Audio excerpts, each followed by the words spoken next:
कोणतीही शंका मनात ठेवू नका। ही जी आश्वासनं आम्ही दिलेली आहेत, ज्या ज्या योजना आम्ही सुरू केलेल्या आहेत, एकही योजना आम्ही बंद होऊ देणार नाही।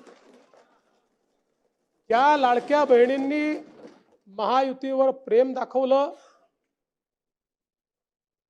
हे अधिवेशन संपल्याबरोबर डिसेंबर महिन्याचा हप्ता त्यांच्या खात्यामध्ये आम्ही टाकतो। आणि काहीच बदल नाही। नाना, मी या ठिकाणी स्पष्ट करू इच्छितो, कुठलेही नवीन निकष नाहीत, आता तर सगळ्यांनाच टाकतो।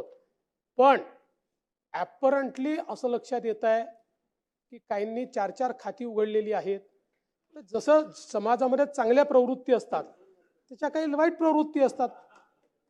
एखादी योजना जर चुकीच्या पद्धतीने कोणी वापरत असेल तर जनतेचा पैसा आहे, तुमची आमची सगळ्यांची जबाबदारी आहे की तो योग्य प्रकारे गेला पाहिजे। आता मागच्या काळात आम्हाला लक्षात आलं, माणसानीच 9 खाती काढली, आता त्याला लाडकी बहीण म्हणायचं कसं? पण लाडका भाऊ म्हणू शकत नाही, कारण बहिणींच्या पैशावर डल्ला मारतो तो लाडका भाऊ कसा? त्यामुळे असे जे आहेत, त्यामुळे शेतकऱ्यांच्या संदर्भात आम्ही दिलेली आश्वासनं असतील, युवांच्या संदर्भात दिलेली आश्वासनं असतील, ज्येष्ठांच्या संदर्भात दिलेली आश्वासनं असतील, समाजातल्या वंचितांच्या संदर्भात दिलेली आश्वासनं असतील, ही सर्व आश्वासनं या ठिकाणी आम्ही पूर्ण करणारच आहोत।